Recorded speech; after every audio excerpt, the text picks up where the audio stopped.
Hello. जय महाराज, जय ओशो, जय महाराज।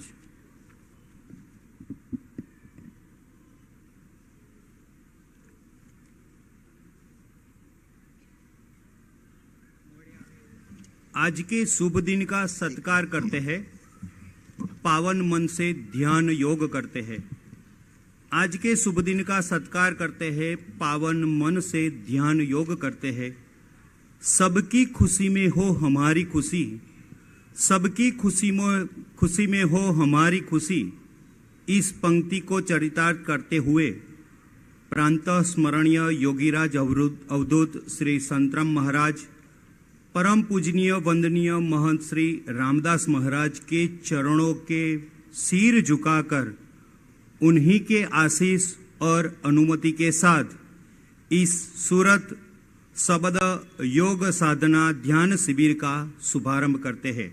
इस सूरत शब्द योग साधना ध्यान शिविर का शुभारंभ करते हैं। हमारे बीच 2 दिनों से उपस्थित हमारे हृदय मन में विराजित स्वामी शैलेंद्र सरस्वती जी और अमृत प्रिया जी ने हमें अपनी वाणी, वचन और योग साधना से प्रभावित करते हुए कृपा आशीष से भरपूर किया है। उन्होंने दी हुई योग साधना और प्रवचन से हमने इन दिनों में परम सुख, शांति और परमात्मा के साथ को अभिभूत किया है। उसी परमात्मा को अपने हृदय में बिठाए हुए कोमल मन से आज फिर से स्वामी जी और माता जी की चरण वंदना करना हम चाहते हैं। मैं नम्र निवेदन सह सादर आमंत्रित करता हूँ सुयोगम सदस्य को कि वो आए और हम सबकी तरफ से स्वामी जी और माता जी की चरण वंदना करें, माला अर्पण करके सम्मानित करें। श्री सुयोगम सदस्य।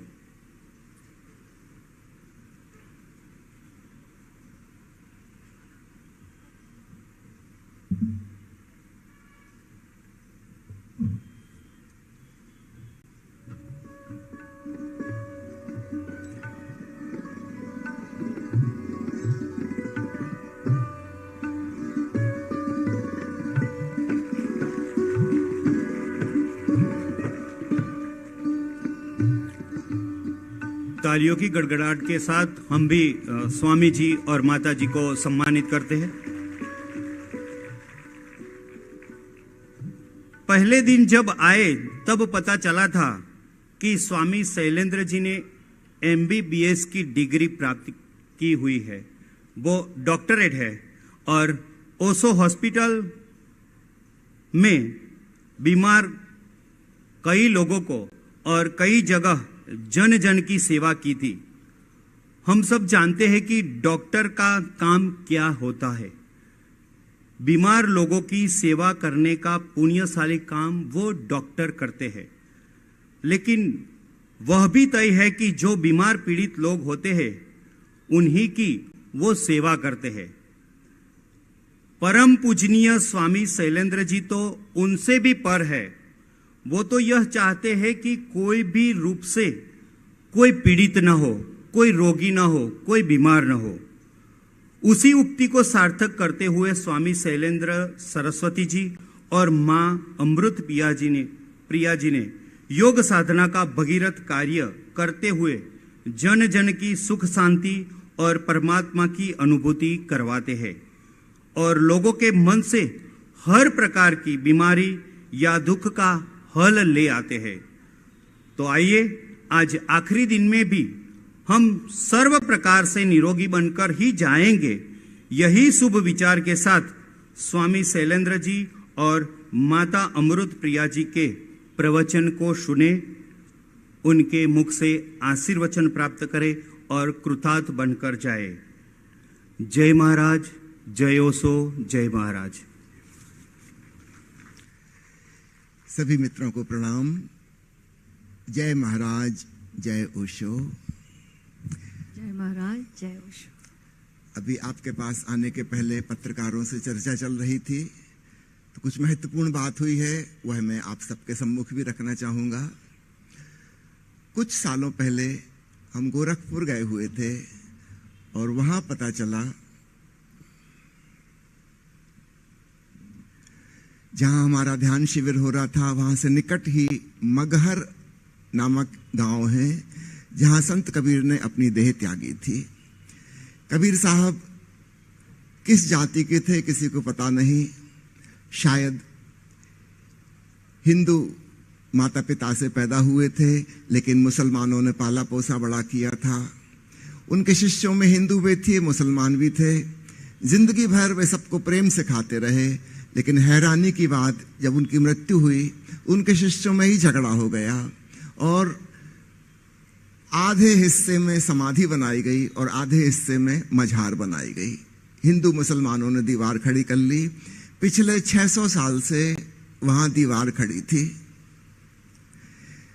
जब हम वहां गए तो हमको बहुत आश्चर्य मित्रित प्रसन्नता हुई, बड़ी खुशी हुई यह देखकर कि वर्तमान में जो महंत हैं, इस तरफ भी और उस तरफ भी, उन दोनों ने बड़ी ही समझदारी और प्रेम का परिचय दिया है और 600 पुरानी उस दीवार को गिरा दिया है। मेरा हृदय गदगद हो गया यह बात जानकर, क्योंकि हम जिनको धर्म कहते हैं, संप्रदाय कहते हैं, वे तो और दीवारों पे दीवारें खड़ी करते जाते हैं, मनुष्य को मनुष्य से तोड़ते हैं। और वास्तविक संत तो मनुष्य को मनुष्य से ही नहीं, भगवान तक से जोड़ता है। तोड़ने का काम संत कभी नहीं करते, और जो तोड़ने का काम करते हैं वो संत हो ही नहीं सकते, असंभव। तो मुझे बहुत प्रसन्नता हुई, वहां बीच की दीवार गिर गई थी यह देखकर, और भीतर एक प्रेरणा पैदा हुई कि काश धर्मों के बीच, संप्रदायों के बीच, गुरु के शिष्यों के बीच जो दीवारें खड़ी हैं, मानसिक दीवारें, ईंट पत्थर की तो नहीं, विचारों की, शास्त्रों की, सिद्धांतों, शब्दों की बनी दीवारें हैं, इनको भी गिराया जाए। निश्चित ही बहुत कठिन काम है। इतने कट्टरपंथी लोग हैं, इतने दकियानूशी और परंपरावादी, रूढ़िवादी लोग हैं, बहुत मुश्किल है उन मानसिक दीवारों को गिराना। लेकिन भीतर से एक प्रेरणा आई थी कि काश ऐसा हो सके। फिर उसके बाद लॉकडाउन का पीरियड आ गया और सारी एक्टिविटीज कुछ सालों के लिए बंद हो गई, लेकिन भीतर वह प्रेरणा काम कर रही थी कि भगवान करे ऐसा कुछ हो। और फिर ऐसा संयोग बना, पंकज जी के माध्यम से पूज्य महाराज जी की अनुमति मिल गई कि हम यहाँ आए और गुरु बावनी के माध्यम से प्रैक्टिकल नॉलेज दें। थ्योरेटिकल नॉलेज तो सब शास्त्रों के मौजूद हैं, और जितना हम जानते हैं, बड़े बड़े पंडित पुरोहित जानते हैं, उससे ज़्यादा तो गूगल जानता है। हर चीज़ गूगल में सर्च कर लीजिए, खूब विस्तार से मिल जाती है। ज्ञान की कोई कमी नहीं है, लेकिन सवाल यह कि अनुभव कैसे हो। तो गुरु बावनी के इन पदों का जो प्रायोगिक हम यहाँ व्यवहार सीख रहे हैं, शब्द को सुनने की प्रक्रिया से गुजर रहे हैं, ठीक ऐसा ही मेरा भाव है अन्य अन्य संतों की जगहों पर जाऊं। अभी 2 महीने पहले मैं जयपुर में था, और वहां जहां शिविर हो रहा था, वहां से 5 मिनट की दूरी पर ही संत दादू दयाल की समाधि थी। उनकी साधना स्थली भी वही थी। हम सब लोग वहां पर गए, करीब करीब 100 से अधिक साधक थे, उत्सव मनाने इकट्ठे हुए थे। संत दादू दयाल की समाधि पर बैठकर हमने ओशो का प्रवचन सुना। पिव पिव लागी प्यास उस प्रवचन माला का शीर्षक है, और उस प्रवचन में ओशो ने जो विधि बताई है ओंकार श्रवण की, संत दादू दयाल के वचनों पर बोलते हुए हम लोगों ने उस विधि का प्रयोग किया।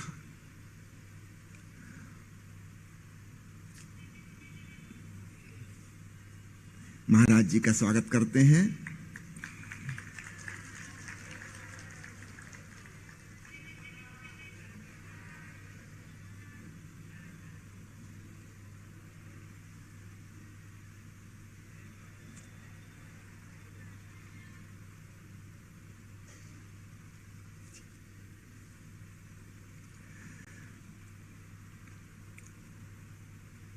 तो मैं आपसे कह रहा था, जयपुर में संत दादू दयाल की समाधि पर हम लोग गए, वहां पर उत्सव मनाया।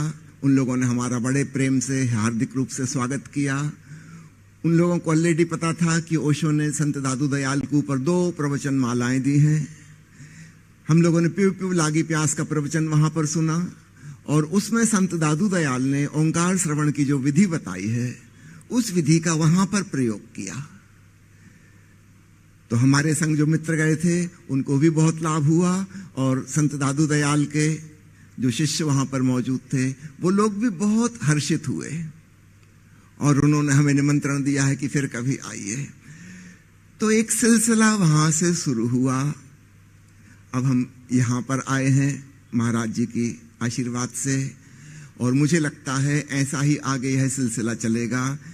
मेरे जीवन में जितने वर्ष बचे हुए हैं, मैं इसी कार्य में लगाना चाहूंगा कि मैं जगह जगह जाऊं, संतों ने क्या कहा है, उनकी जो मूल शिक्षा है उस बात को उजागर करूं।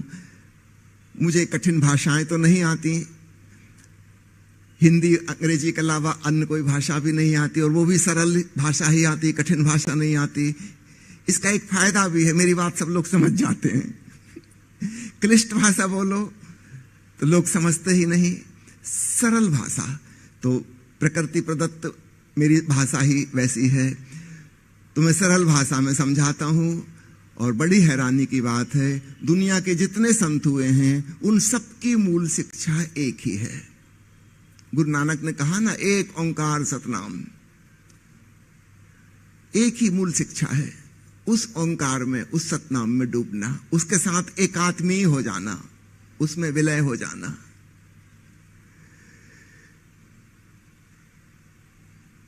तो यह कार्य आगे भी होगा, ऐसी मुझे एक प्रिकग्निशन होता ना, पूर्वाभास।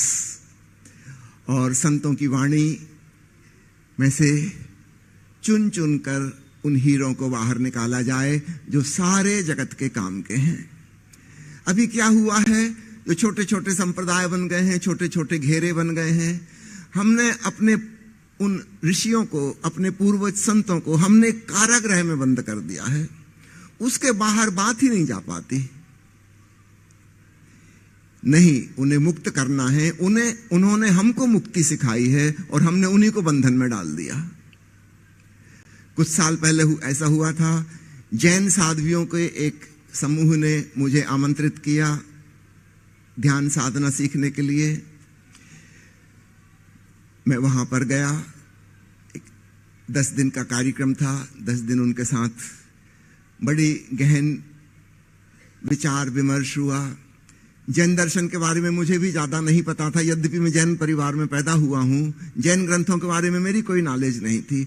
ओशो से मैंने जो सुना है भगवान महावीर के बारे में, वह बातें मैंने उनके सम्मुख रखी, और थियोरेटिकल वे में नहीं, प्रैक्टिकल वे में। और जब उन सबको ध्यान की वो विधियां बताई तो वो लोग हैरान हो गई, वो साध्वियां। उनमें तो कुछ बुजुर्ग साधियां तो पिछले 60 साल से साध्वी हैं, कोई 50 साल से साध्वी थी। वो लोग कहने लगे कि हम लोगों को तो ये बातें पता ही नहीं। मैंने कहा आपके ही ग्रंथ में लिखी हुई है, उसी में से निकाल निकाल के मैं बता रहा हूं। जब प्रयोगात्मक रूप से वो ध्यान में डूबी अपने भीतर, जैन धर्म में ओंकार नाथ को कहते हैं दिव्य ध्वनि। नाम अलग है, बात तो वही की वही है। Divine sound, divine melody. Mahavir ने 14 खंड किए हैं अध्यात्म की यात्रा के।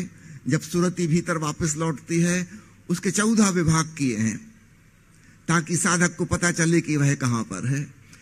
तो एक एक खंड के अलग अलग नाम हैं। जो 8वां खंड है उसका नाम है अपूर्व करण।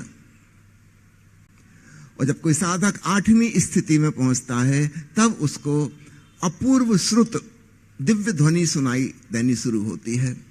उसको अपूर्व श्रुत कहा गया है, जो पहले नहीं सुनी। इसका मतलब है 14 खंड अगर हम करें कि हम नदी के इस किनारे हैं और उस पार हमें जाना है, 14 फुट की दूरी है। अगर हम 8वें फुट पर पहुंच गए, इसका मतलब आधी से ज्यादा यात्रा हो गई।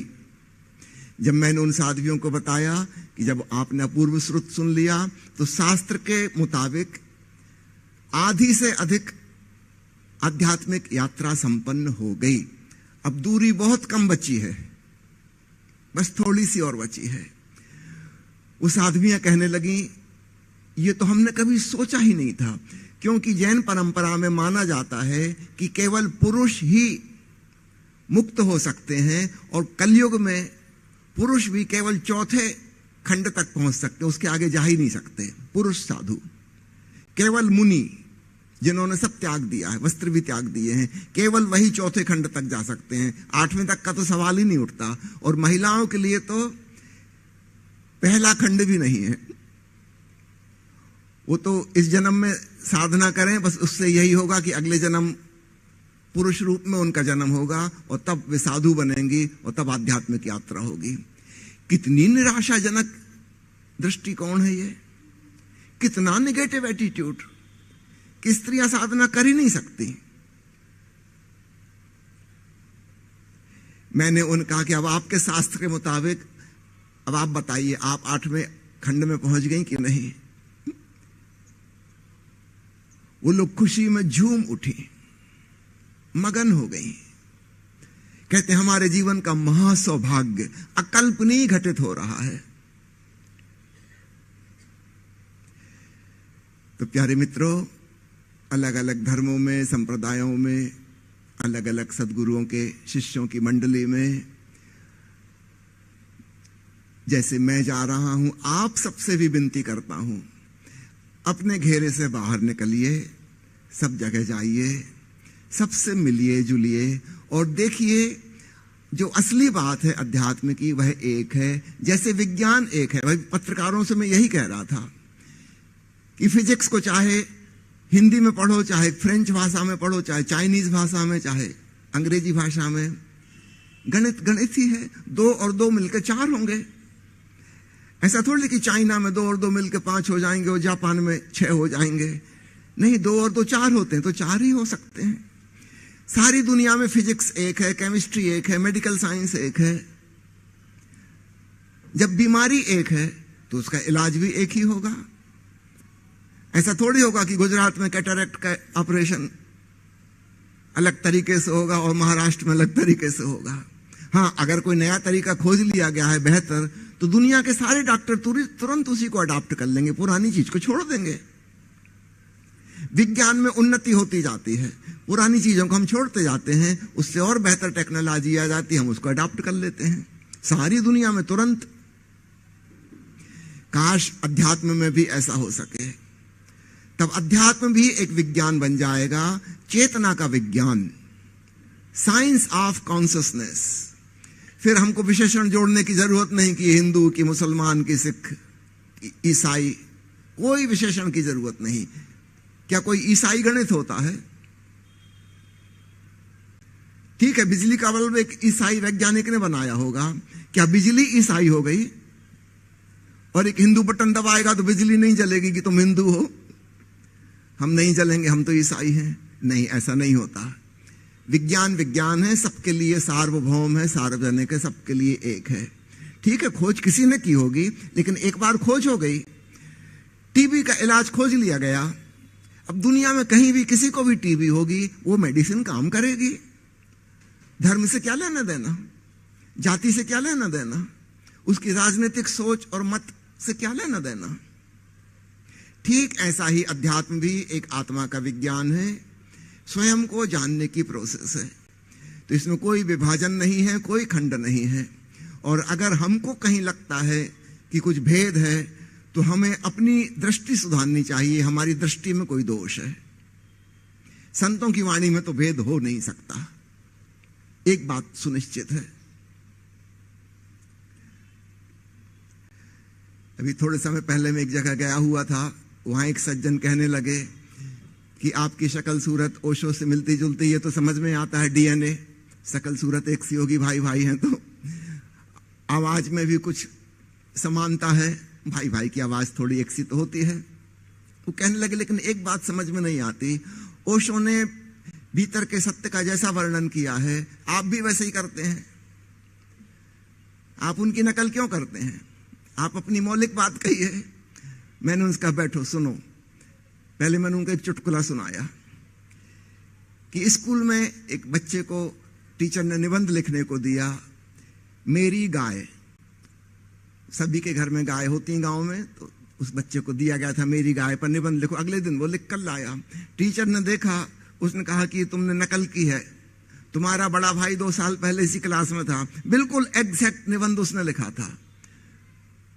उस बच्चे ने कहा कि मास्टर जी, हमारे घर में गाय एक ही है, तो मेरा भाई लिखे उसके बारे में कि मैं लिखूंगा तो वही। गाय के 4 पैर होते हैं, 1 पूंछ होती है, तो क्या मैं अलग लिख दूं? हमारे घर में गाय ही एक है, 2-3 होती तो अलग अलग भी हो सकता था। प्यारे मित्रों, वह परमात्मा एक है, वह एक ओंकार सतनाम एक है, तो उसका वर्णन हम कैसे भी करें वो मिलता जुलता ही होगा। कोई किसी की नकल थोड़ी कर रहा है। लेकिन जब उस परम सत्य का वर्णन करेंगे तो वो कहीं ना कहीं से मिलता जुलता ही लगेगा। अध्यात्म में कुछ नया नहीं होता, कुछ प्राचीन नहीं होता। नूतन और प्राचीन बाहर की दुनिया में होते हैं, भीतर के लोक में नूतन और प्राचीन नहीं होते। वहां जो है वह शाश्वत और सनातन है। इट इज बियॉन्ड टाइम, अकाल मूर्त।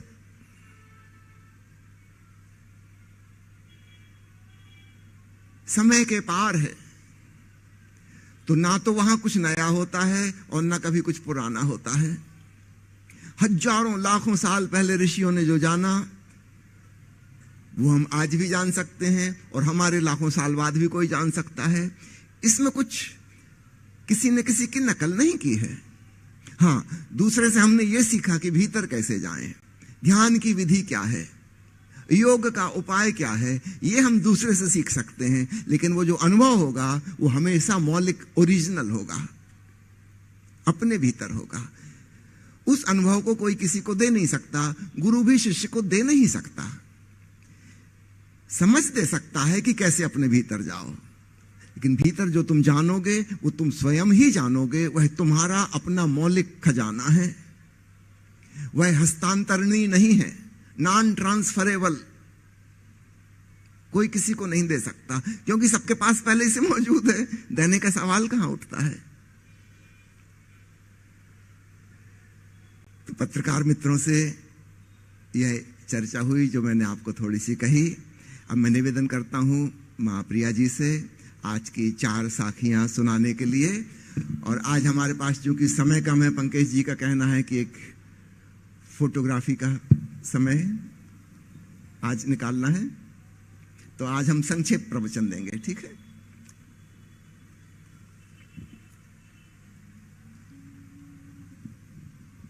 सूरत नूरत में मिल रही है, सूरत नूरत में मिल रही है, मिल रहा निर्धारा। सतगुरु मोए आन मिले तब हो रहे कहीं तारा, हो रहे कहीं तारा। सुरती शब्दा प्रेम भया है, सुरती शब्दा प्रेम भया है, प्रेम भया जब पाया। सुरती शब्दा प्रेम भया है, प्रेम भया जब पाया। सतगुरु मोए आन मिले तब एक ही तार आया, हाँ एक ही तार आया।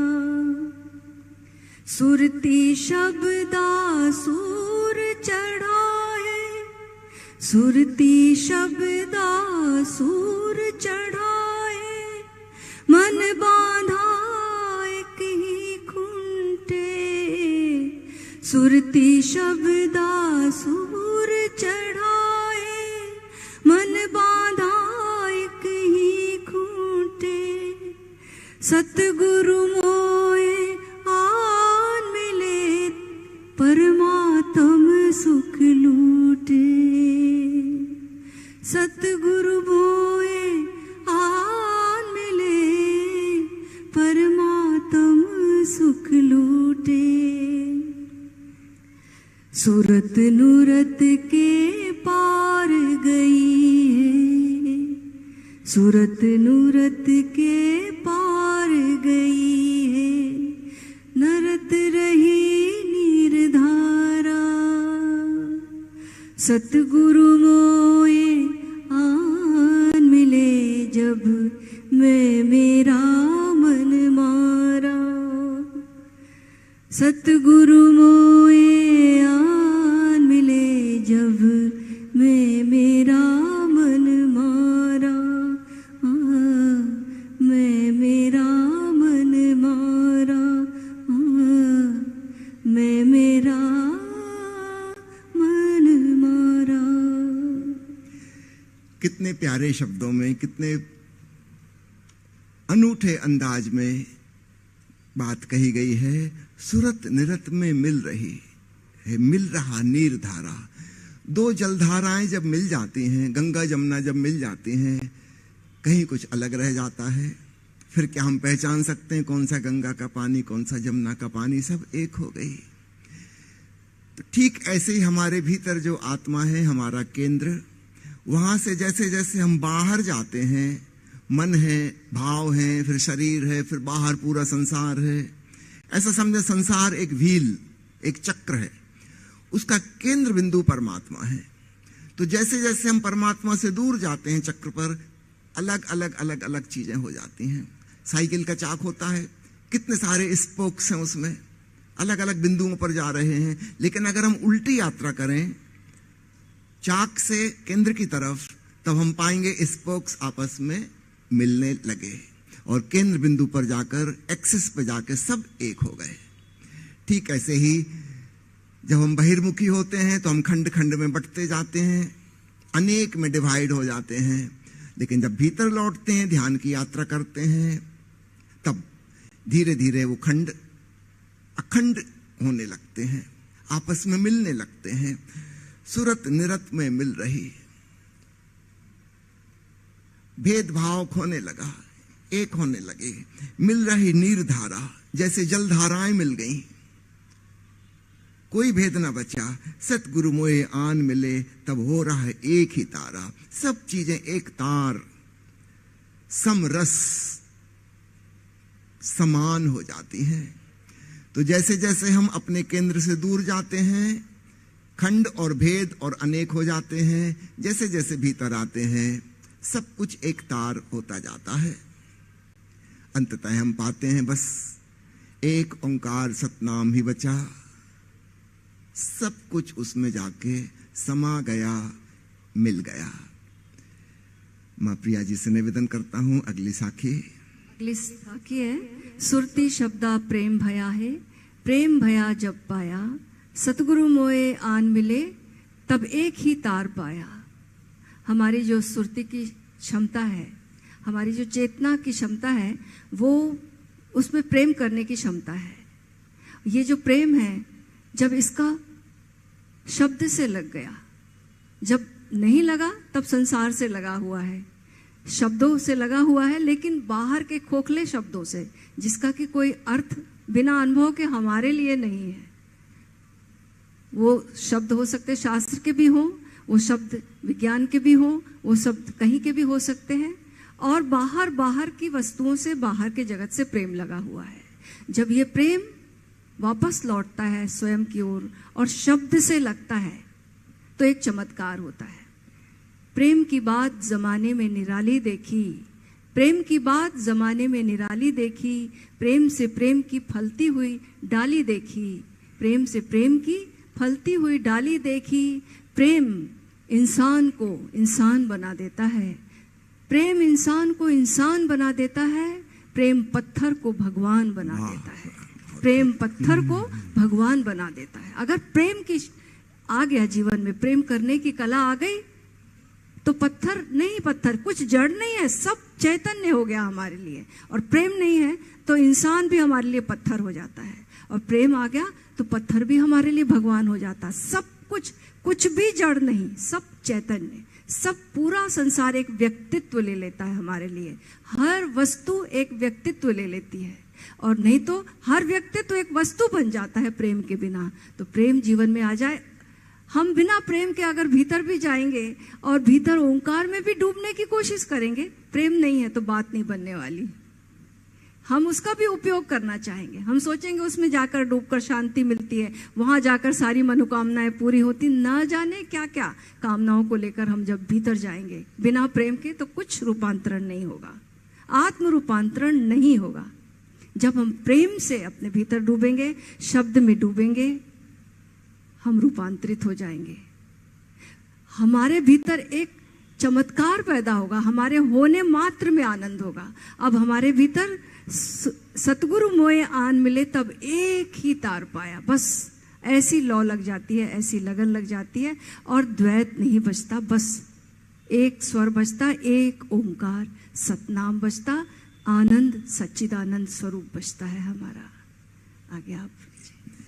सुरत नुरत के पार गई है, नरत रही नीर धारा, सतगुरु मोए आन मिले जब मैं मेरा मन मारा। इसमें मुख्य बिंदु, जब मैं मेरा मन मारा, जहां मैं मिट गया, मेरा भाव मर गया और मेरा मन समाप्त हो गया।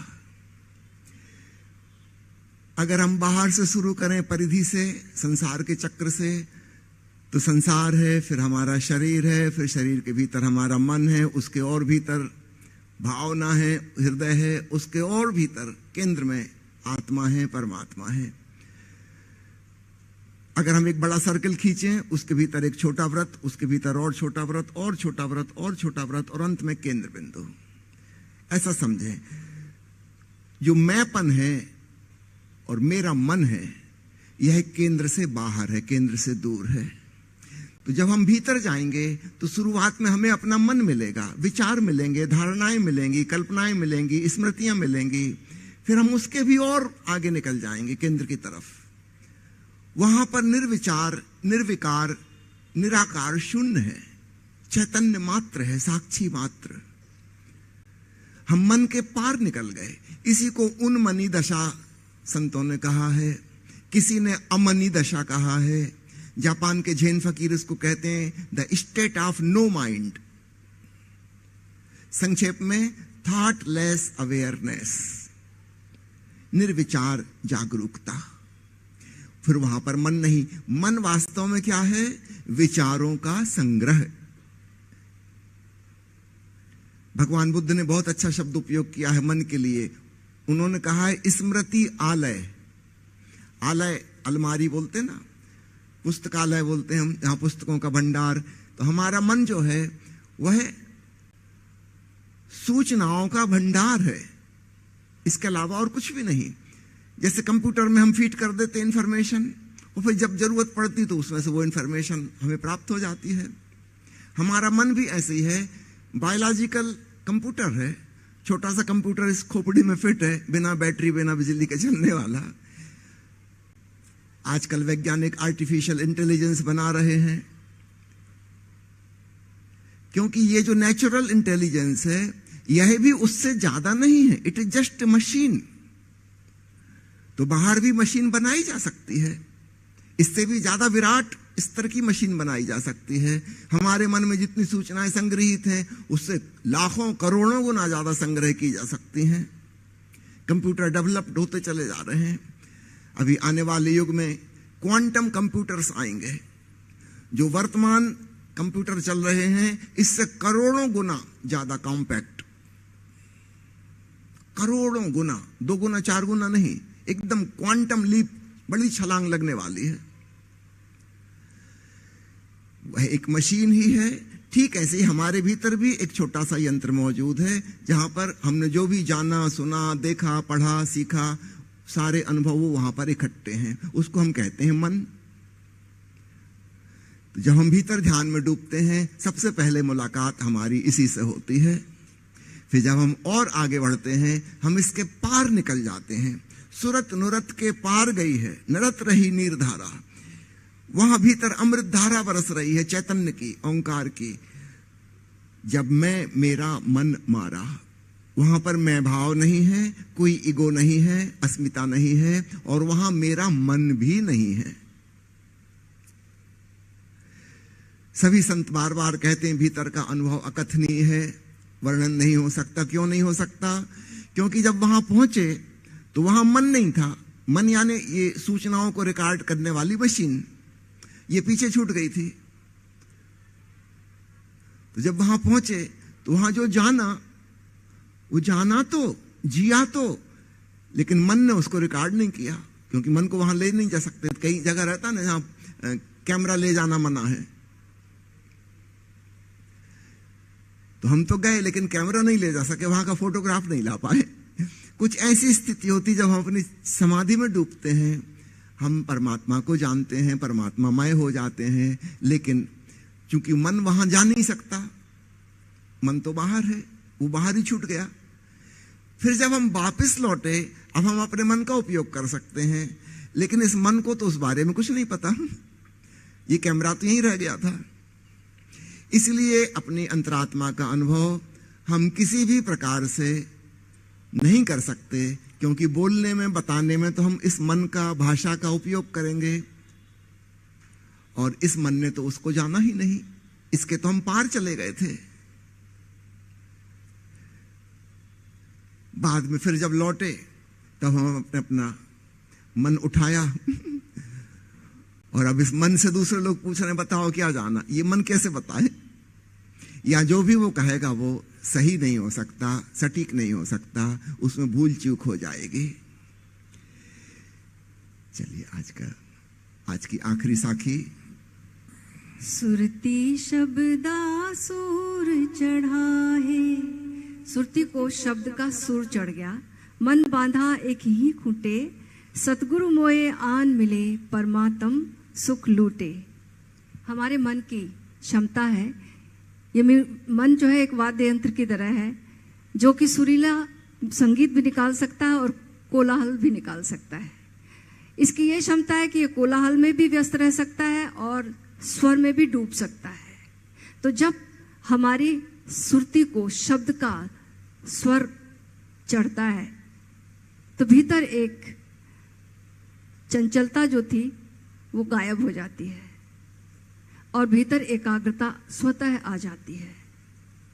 क्योंकि इसे कुछ अच्छा जब मिलता है इस मन को, तो इसकी आदत है कि वहां बार बार जाता है।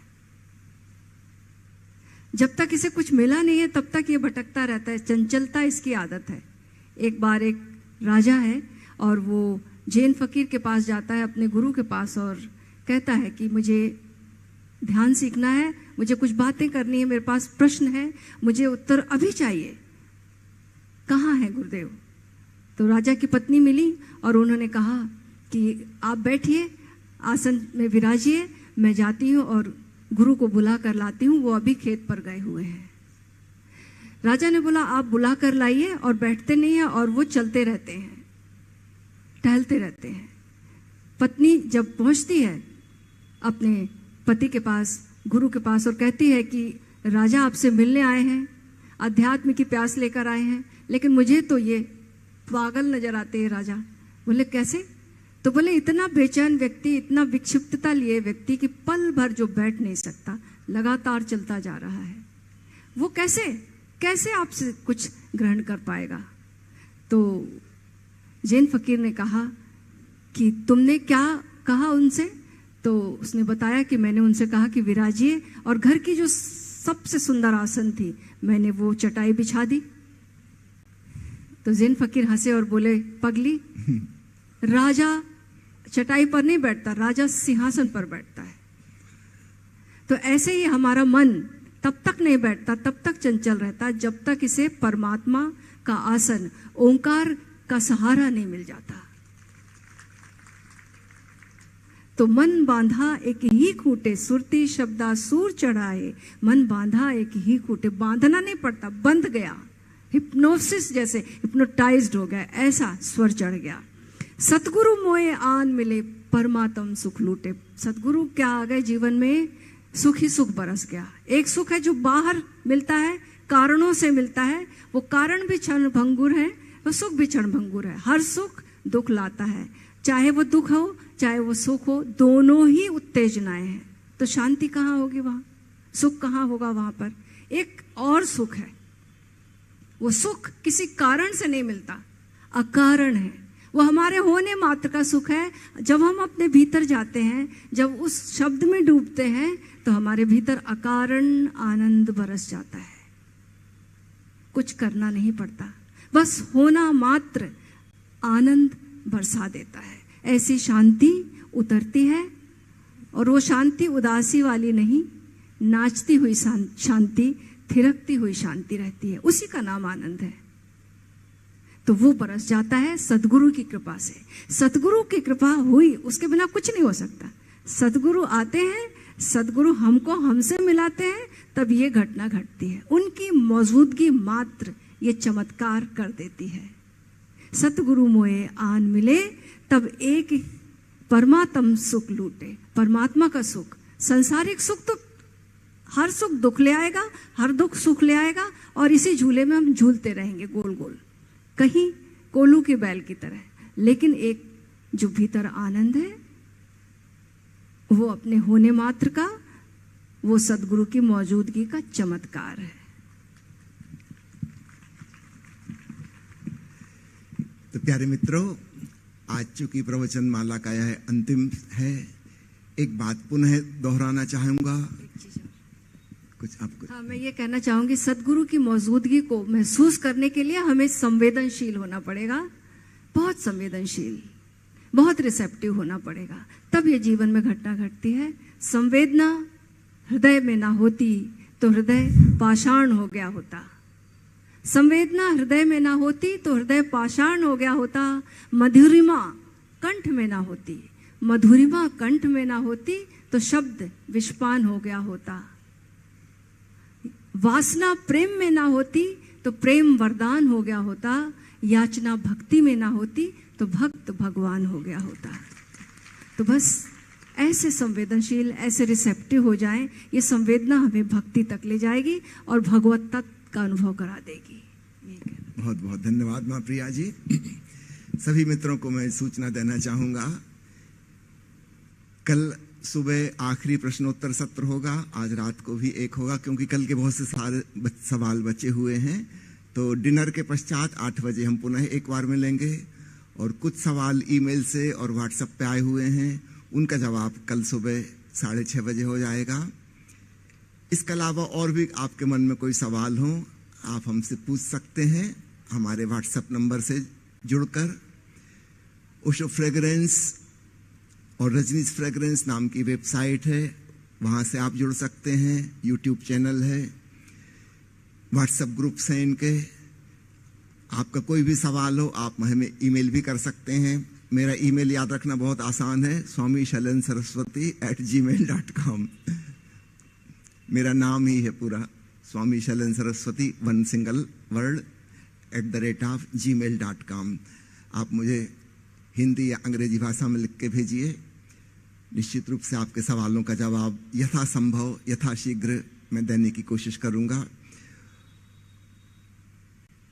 सुरति की जो धारणा आपने ग्रहण की है, प्रायोगिक रूप से सीखी है, इसका प्रयोग बारंबार दिन भर में कई बार जब याद आ जाए तब, साधते एक दिन ऐसा आता है कि वह सहज हो जाता है।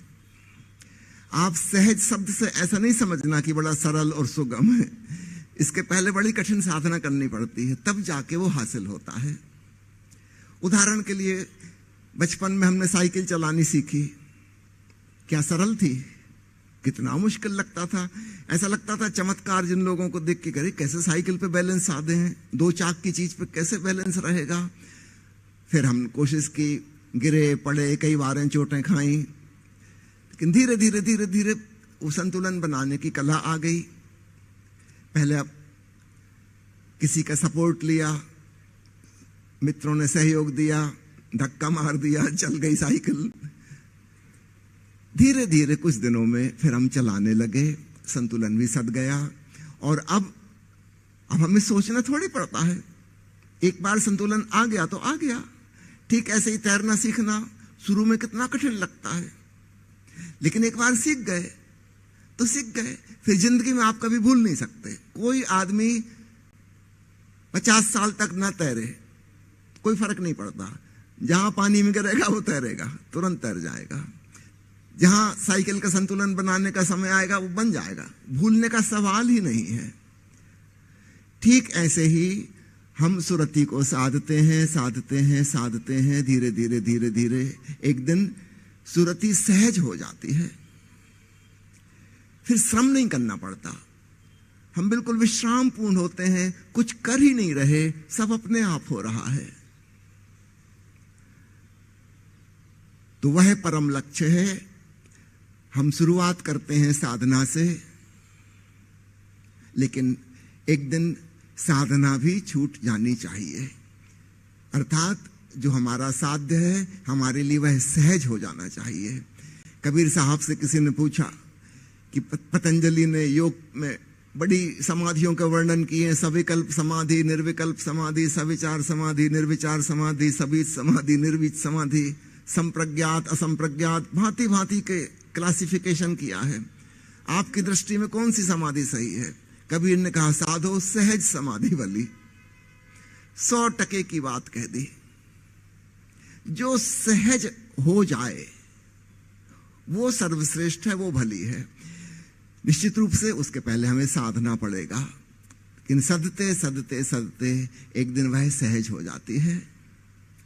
जब हम छोटे बच्चे थे, हमसे खड़े होते नहीं बनता था, चलते नहीं बनता था, तब बड़ों को देखकर हमको आश्चर्य होता था, ये चल कैसे रहे, ये 2 पैर पे खड़े कैसे हो जाते हैं, कितना कठिन काम है। लेकिन हिम्मत की बच्चे ने माँ का सहारा लिया, उंगली पकड़ी, धीरे धीरे चला, कई बार गिरा, कई बार चोटें खाई, लेकिन हिम्मत ना हारी, फिर खड़े हो जाता, फिर चलता, आखिर एक दिन चलना सीख गया। और एक दिन उसने माँ की उंगली भी छोड़ दी कि अब मैं खुद ही चल सकता हूं। आज हमसे कोई पूछे कि बताइए चलना सहज है कि कठिन, आप क्या कहेंगे? आप कहेंगे बिल्कुल सहज है, बस जब जरूरत पड़ती खड़े होते हैं और चल जाते हैं, कुछ सोचना थोड़ी पड़ता है, कुछ करना थोड़ी पड़ता है। चलना बिल्कुल स्वाभाविक है। लेकिन एक दिन ऐसा नहीं था, हमने इसको साधा है, संभाला है, चोटें खाई हैं, गिरे हैं, फिर धीरे धीरे सहज हो गया। तो आज का अंतिम संदेश आप सबको यही देना चाहता हूं। आप इस साधना के मार्ग पर जहां तक भी पहुंच चुके हैं, आगे और साधना और साधना और साधना। कब तक? जब तक कि सब कुछ सहज ना हो जाए। जिस दिन आपको लगे कि अब कुछ साधने जैसा बचा ही नहीं, सब स्वयं से अपने आप हो रहा है, उस दिन जानना कि अब मंजिल आ गई। आप सबको बहुत बहुत धन्यवाद। और पंकज जी, आप अनाउंस करेंगे अभी फोटोग्राफी के लिए क्या करना है जी।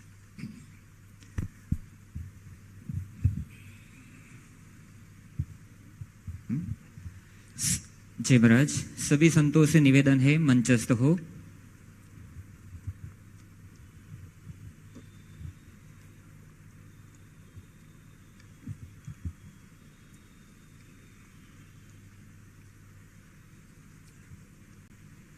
आगे सोफा लाइए।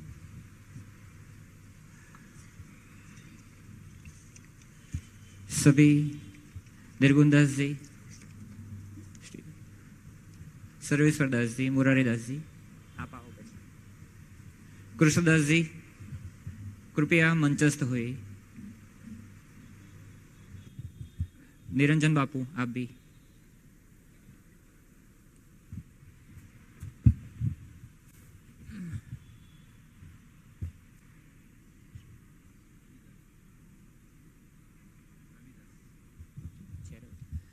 रविदास जी महाराज,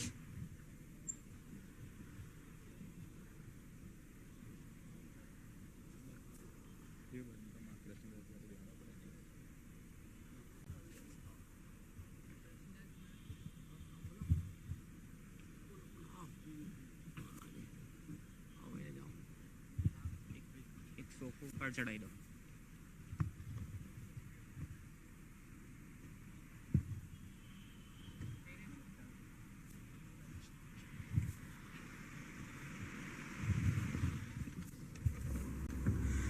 नमस्कार, जय महाराज, जय ओशो। स्वामी जी ने हमें आज का इस सत्र का अंतिम संदेश ये दिया कि आपको वहाँ तक साधना करनी है जब तक सब सहज न हो जाए, सब अपने आप न होने लगे।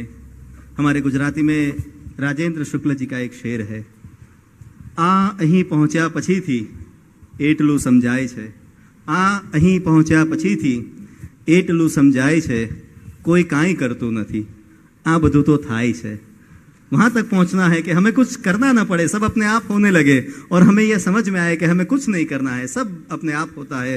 उस सहजता तक पहुंचने का स्वामी जी ने हमें संकेत किया है। इन 3 दिनों में स्वामी जी ने हमें अनेकों मार्ग बताए हैं और हमें एक चाबी दी है जिसे हम योग साधना में अपने आप आगे बढ़ पाए।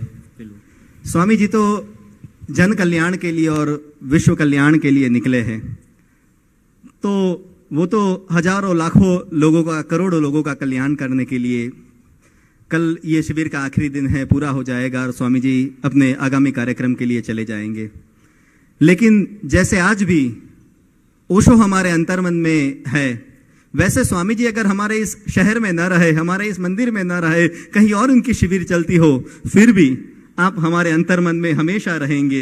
आपकी जो ये दिव्य अनुभूति है वो हमारे अंतर्मन में हमेशा के लिए रहेगी। पूज्य संत चरण आज इस प्रवचन श्रृंखला के अंतिम दिन में हमारे बीच उपस्थित है। उन्होंने हमारे इस मंच को अलंकृत किया है। सुयोगम की ओर से और श्री संतराम मंदिर की ओर से उन सभी संत चरण का चरण वंदन करने का हमारा जो भाव है, हमारी जो उर्मियां है, उसे हम अभी पूर्ण करेंगे। सुयोगम संस्था के जो भी यहाँ पर स्वयं सेवक है, उनको निवेदन है कि सभी संत चरण की चरण वंदना कर हमारे हृदय की उर्मियां उन तक पहुँचती करे। हम सबके मार्गदर्शक, हम सबके आराध्य परम पूज्य श्री कृष्णदास जी महाराज हमारे बीच में उपस्थित है। मैं विनती करूंगा उनकी चरण वंदन करने के लिए। पूज्य कृष्णदास जी महाराज।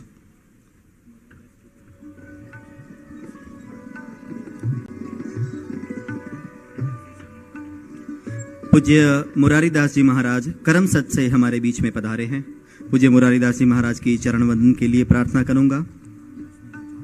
उसके बाद पूज्य निर्गुणदास जी महाराज, हमारे सबके प्रिय निर्गुणदास जी महाराज की चरण वंदना के लिए सुयोगम के सदस्य को निवेदन है। पूज्य सर्वेश्वर दास जी महाराज हमारे बीच में उपस्थित है, हमें आशीर्वादित करने के लिए पधारे हैं। उनकी चरण वंदना करने के लिए मैं प्रार्थना करूंगा।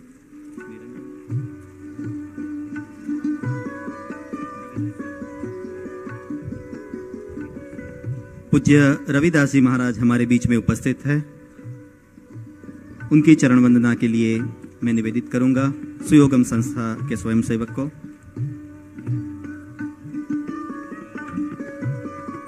पूज्य निरंजन दास जी महाराज मढ़ी महिषा से हमारे बीच में हमें सबको आशीर्वादित करने के लिए पधारे हैं। उनके चरण में कोटि कोटि वंदन।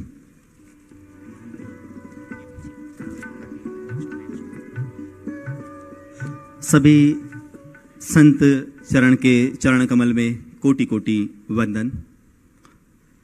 यह जो अनुभूति हमें 4 दिन हुई है, यह अनुभूति अवर्णनीय है, अकथनीय है।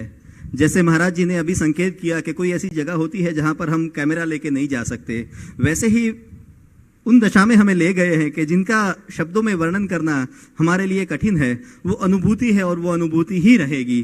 तो हम सबके हृदय की ओर से उनको सादर वंदन है इस अनुभूति को प्रदान करने के लिए। और प्रवचन श्रृंखला में पूज्य महाराज श्री की तो हमें आशीर्वाद प्राप्त हुए हैं, उनकी निश्रा तो हमें मिली है, साथ साथ सभी संत चरण की भी निश्रा हमें प्राप्त हुई है। मैं विनती करूंगा पूज्य मुरारीदास जी महाराज करमसद से जो हमारे बीच में पधारे हैं महंत श्री को कि हमें अपने शब्दों से आशीर्वादित करें। पूज्य मुरारीदास जी महाराज जी।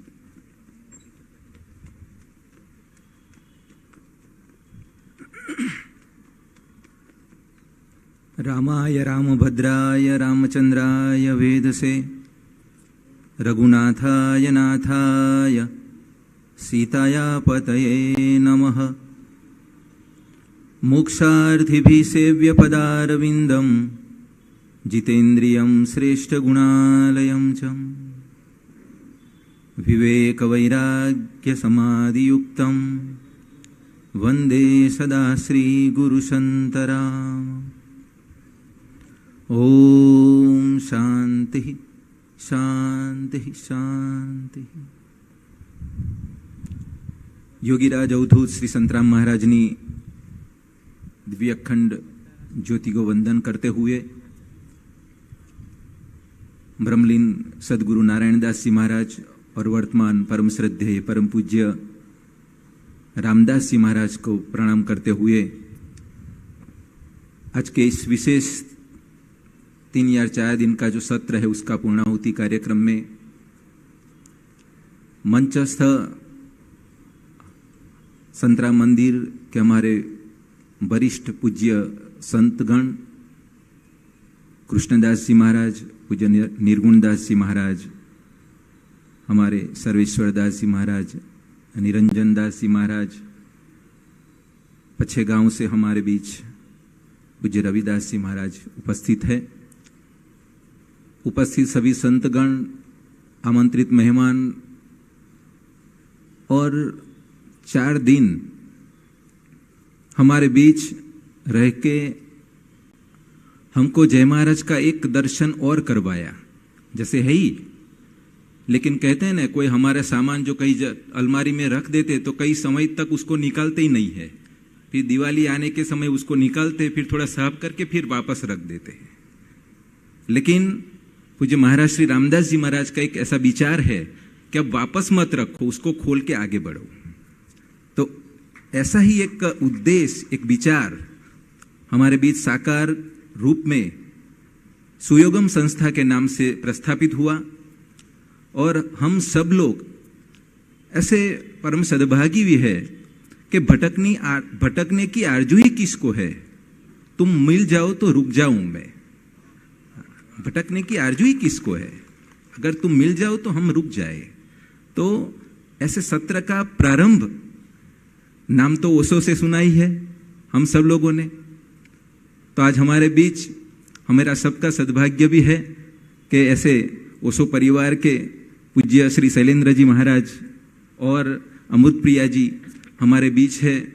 जय महाराज का एक ऐसा ग्रंथ जो योग के ऊपर लिखा हुआ है, वो हमारे बीच ऐसा विस्तृत किया उन्होंने कि आज हम एक चेतना, अंतःकरण, सुरता, ऐसी सभी जो हम सुनते ही थे उसका अनुभव कैसे किया है उन्होंने, और वो ओशो के माध्यम से एक धारा आज संतराम महाराज के एक योग धारा से जुड़ाया।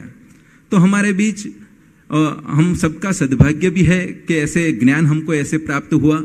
मैं बार बार उनको प्रणाम करता हूँ, संतराम मंदिर की ओर से, सभी संतों की ओर से, पूज्य महाराज श्री की ओर से। आप यहाँ आते ही रहिए, आपका ही घर है, सभी संत लोग आपके ही है। जब जब ऐसा सत्र हो, आपका ज्ञान हमारे इस भक्त लोगों के बीच, संतों के बीच आप प्रसाद के रूप में दीजिए। योगीराज अवधूत श्री संतराम महाराज के आशीर्वाद हम सबको प्राप्त हो। लेकिन जब कोई सत्र की पूर्णाहुति हो तब कहने का मन ये होता है कि 2 चीज होती है। जो पानी को आप डिफ्रीज करेंगे तो उसका बर्फ होगा, इसको बाहर निकाल देंगे तो फिर वो बर्फ का ही वो पानी हो जाएगा। और दूसरा एक ऐसा भी होता है जो दूध से मक्खन और मक्खन से घी होता है, वो मक्खन का फिर दूध नहीं होता है। तो आज इस सत्र का समापन के ऊपर हम यही चाहते हैं कि हमको वो पुनरावर्तन और पुनरावर्तन की ओर नहीं जाना है। जो आज सुना तो हम बर्फ हो गए, बर्फ से फिर वापस पानी हो गए, पानी से फिर बर्फ हो जाएंगे, ऐसा नहीं करना है। हमको परिवर्तन की ओर बढ़ना है। जैसे दूध से मक्खन, मक्खन से घी हुआ, ठीक उसी तरह शैलेंद्र जी महाराज ने जो दिया हमको, उसको लेके हमको आगे बढ़ना है। और हमारे पास और कहीं जाने की जरूरत है ही नहीं। पूज्य महाराज श्री के पास इतना भंडोर है।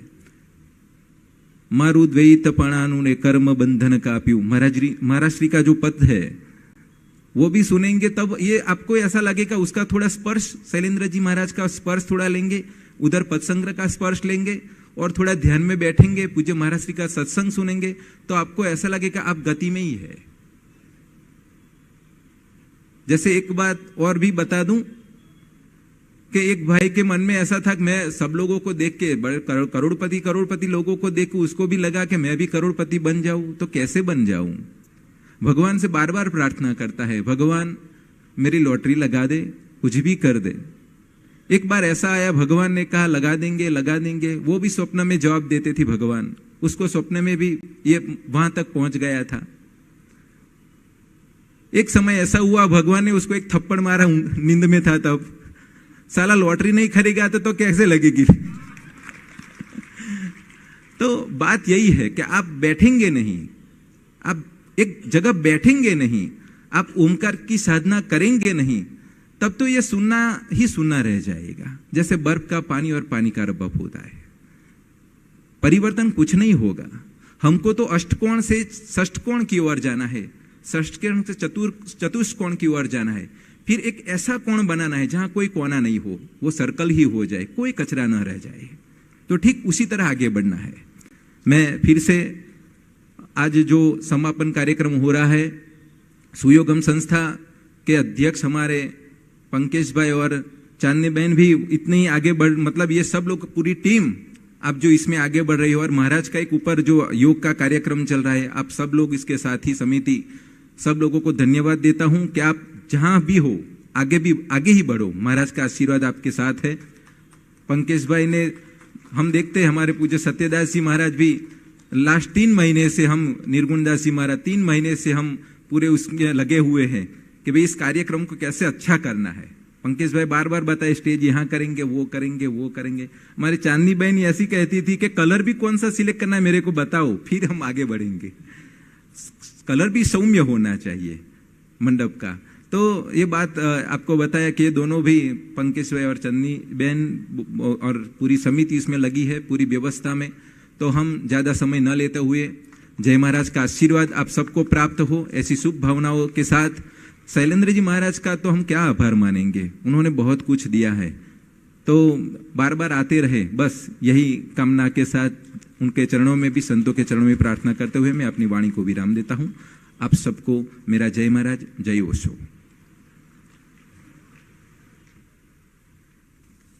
आप श्रीना चरणमा कोटि कोटि वंदन। मित्रों, पूज्य मोहनदास जी महाराज पादरा से हमारे बीच में उपस्थित है। उनका चरण वंदना के लिए, उनकी अभिवादन करने के लिए मैं निवेदित करूंगा सुयोगम संस्था के सदस्य को, और साथ में ही रामेश्वर दास जी चकलासी से हमारे बीच में उपस्थित है, उनकी भी चरण वंदना इस अवसर पर हम कर ले।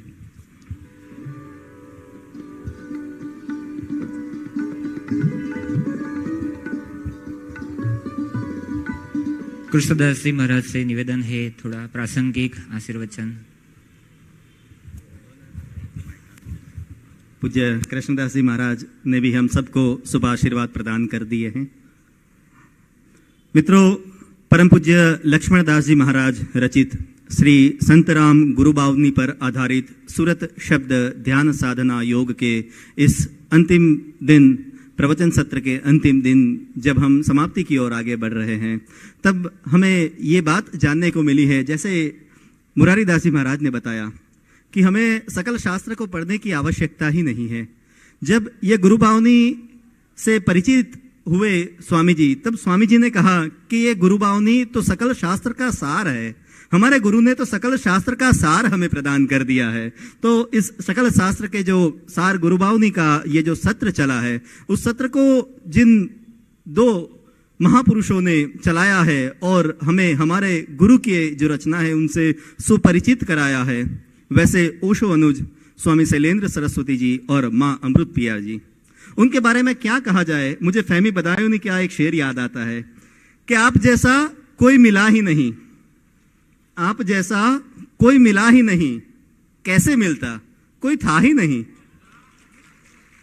आप जैसा कोई मिला ही नहीं, कैसे मिलता, कोई था ही नहीं। तो आज इस सत्र में जो संत वृंद उपस्थित है, वे संत वृंद संतराम मंदिर की ओर से, सुयोगम की ओर से स्वामी जी का अभिवादन करना चाहेंगे, उनको मोमेंटो प्रदान करना चाहेंगे। सभी संत चरण में वंदन करके प्रार्थना करूंगा कि पूज्य स्वामी जी को इस अवसर पर मोमेंटो प्रदान करके उनका अभिवादन करें।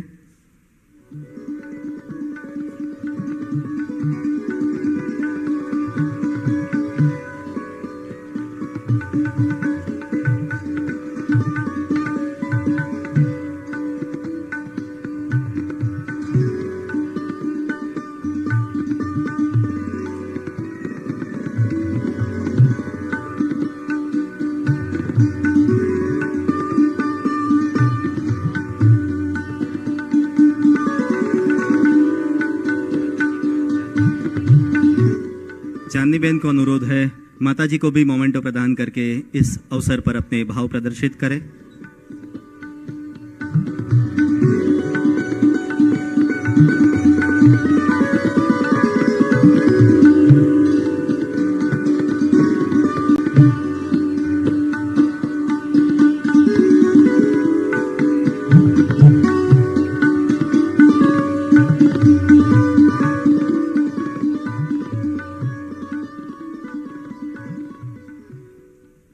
स्वामी जी ने बड़ी अच्छी बात कही कि हमें कोई बड़ी साधना करना या बड़े योग करने की कोई आवश्यकता है ही नहीं।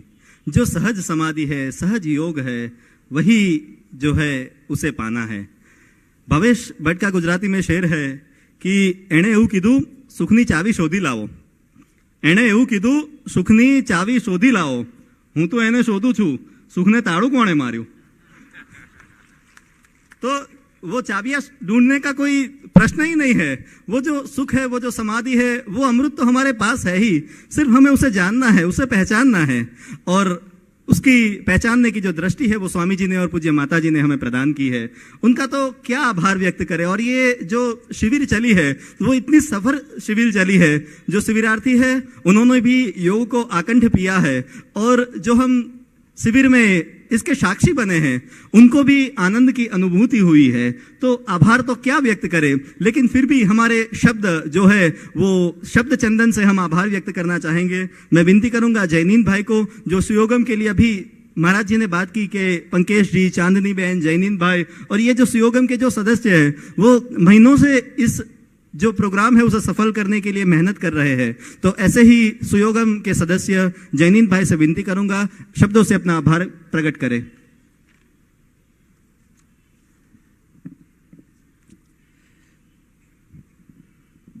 जय महाराज, जय ओशो।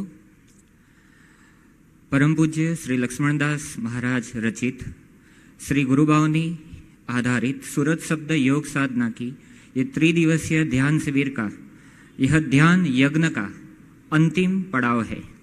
योगीराज अवधूत श्री संतराम महाराज जी की आज्ञा और वर्तमान महंत परम पूज्य योग पीठाधीश्वर श्री रामदास जी महाराज के भाव का यह शुभ प्रकल्प सुयोगम, जिसके सुआयोजन में यह सूरत शब्द योग ध्यान शिविर आयोजित हुआ, जिसके लिए परम पूज्य महाराज श्री का कोटि कोटि बार बार प्रणाम सह धन्यवाद।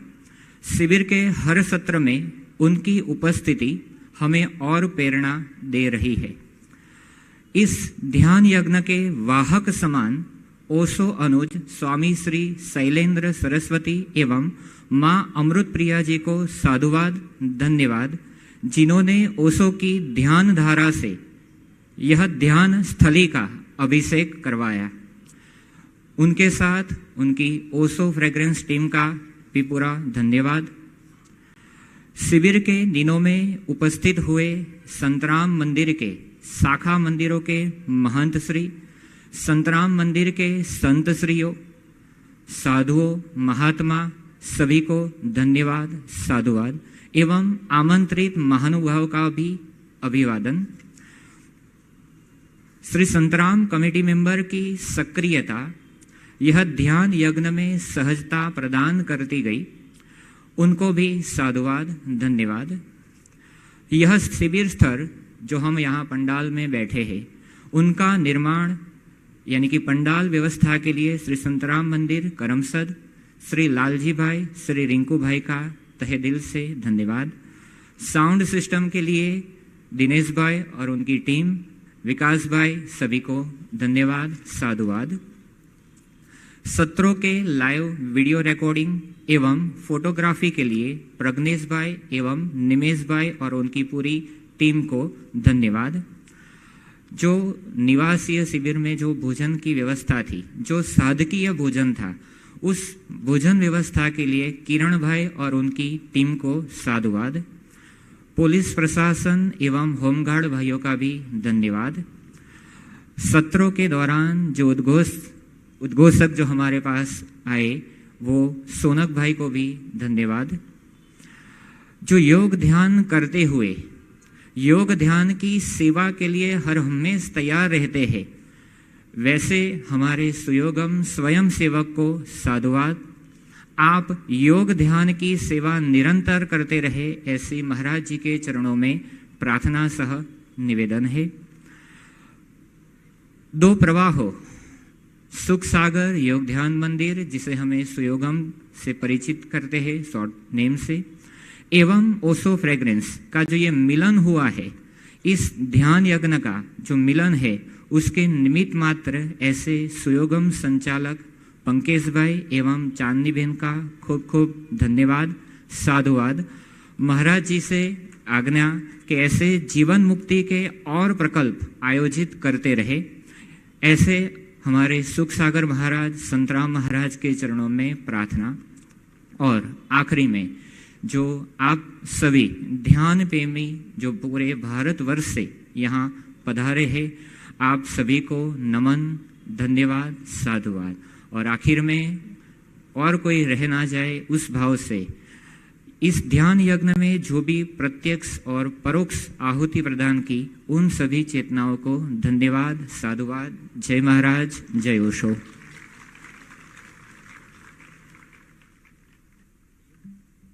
धन्यवाद जैनिन जी। मंचस्थ सभी संत चरण के चरण में वंदन, पूज्य स्वामी जी और माता जी के चरण में भी विशेष वंदन। स्वामी जी ने जैसे कहा, अभी उल्लेख किया कि जो कंप्यूटर टेक्नोलॉजी है उसमें आगे जाके छलांग लगने वाली है। स्वामी जी आपने तो हमें एक छलांग लगा ही दी है, मन में हम सबने छलांग लगा ही दी है, हमारे अंतर मन की छलांग। आप सबको कोटि कोटि वंदन। जय ओशो, जय महाराज। संतों से निवेदन है वो फोटो सेशन करके आपकी निज स्थान पर प्रस्थान करें। फोटो सेशन के लिए संतगण आगे आ जाइए।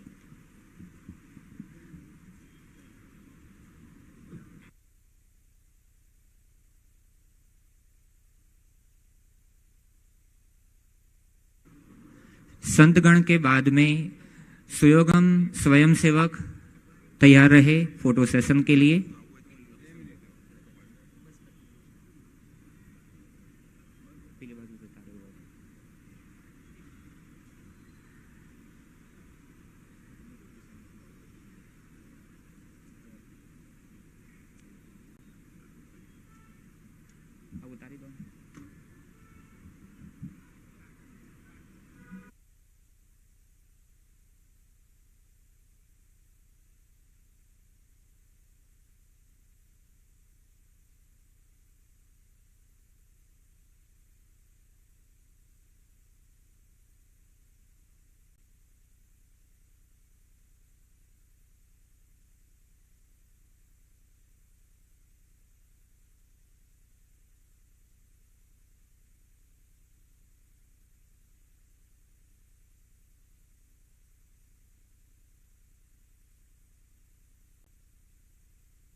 सभी संतों का धन्यवाद, प्रणाम।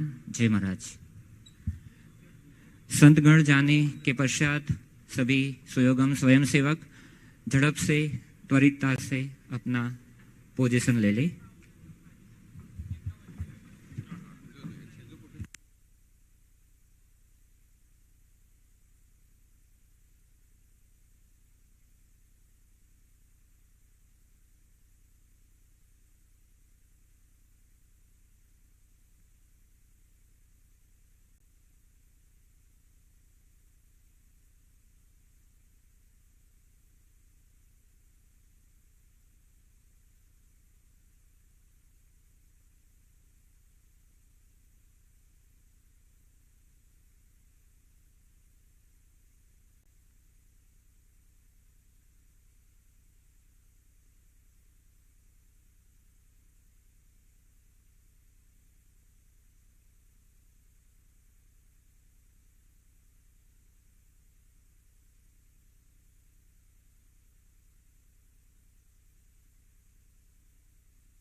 बहने आगे नीचे लाइन कर दे।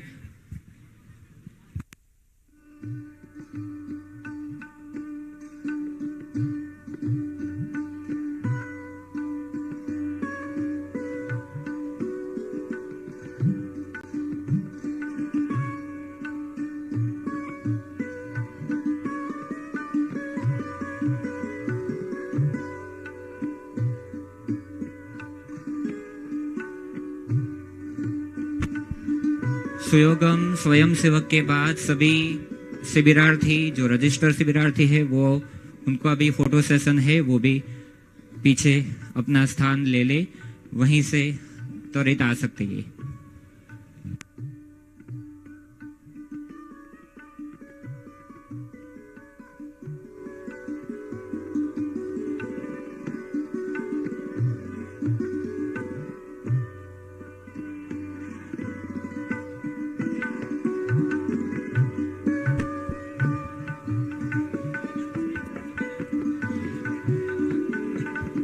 अभी नीचे आप इनका हो जाए बाद में।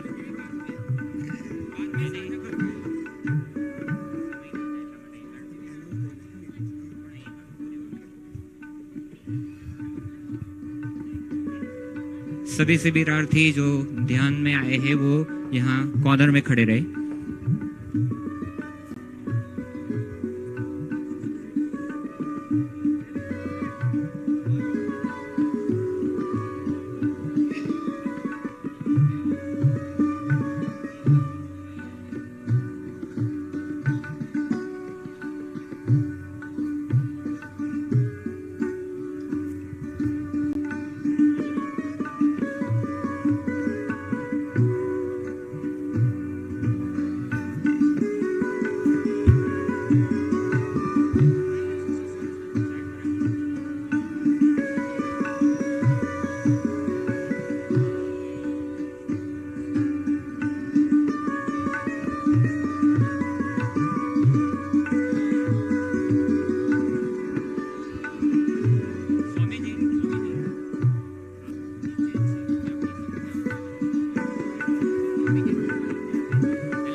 स्वयं सेवकों को झड़प से स्टेज खाली करने की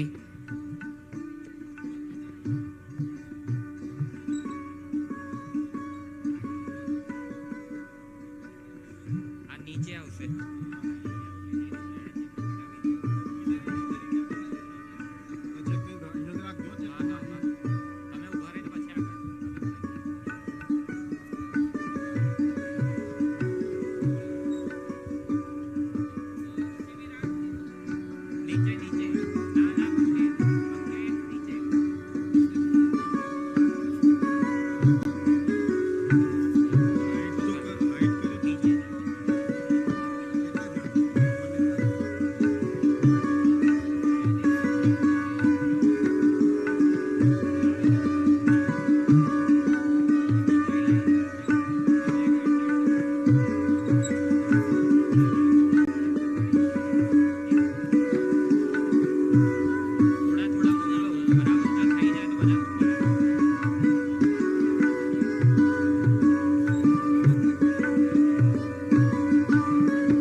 हेलो, बस अब दूसरी बार में करेंगे, आ जाइए।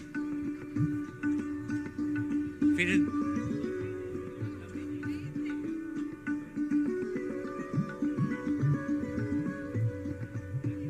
सभी पोजीशन ले लिए झड़प से। अभी और भी साधक है।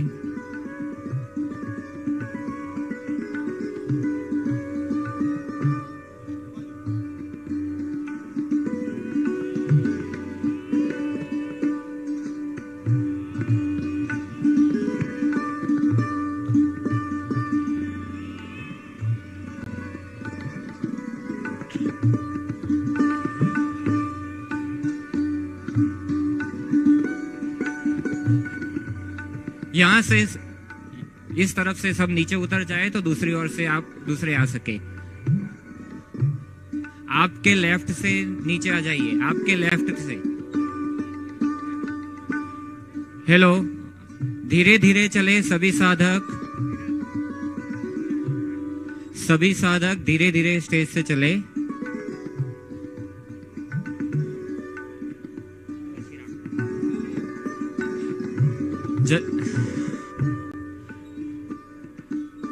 दर्शन कल हो चुके हैं। सभी साधक से निवेदन है, दर्शन कल हो चुके हैं, अभी सिर्फ फोटो सेशन है। ऊपर जता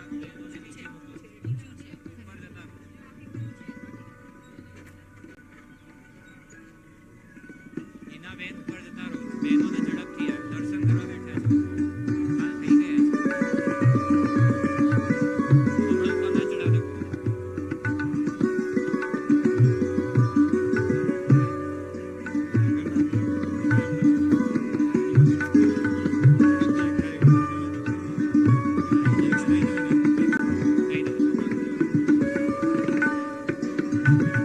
जिसका फोटो सेशन हो चुका है वो त्वरित नीचे आ जाइए।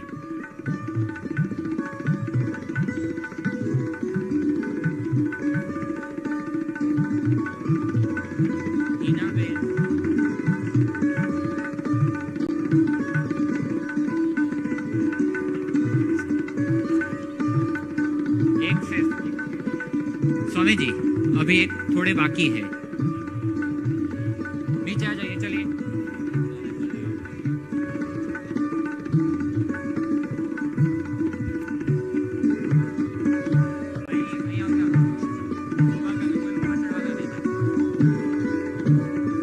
चलिए, जिनका हो चुका है वो नीचे आ जाइए। आपका हो चुका है, आ जाइए।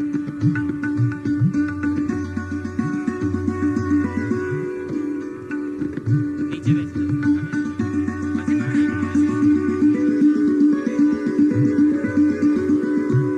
थोड़े इस तरफ आ जाइए। थोड़े साधक गण इस तरफ आ जाइए। इस तरफ खाली है, उस तरफ।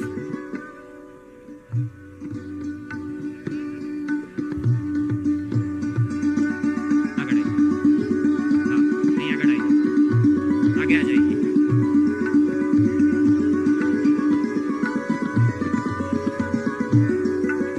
मुझे जाना। मंच पर शांति से चले।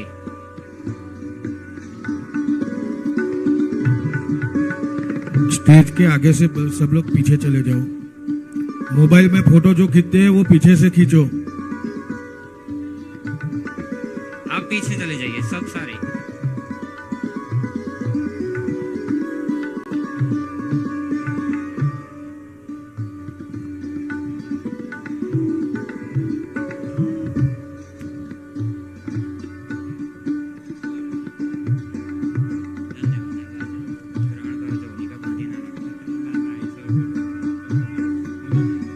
सभी से निवेदन है, धीरे धीरे नीचे आ जाइए। धीरे धीरे नीचे आ जाइए। प्रणाम कल हो चुके हैं, झड़प से नीचे आ जाइए।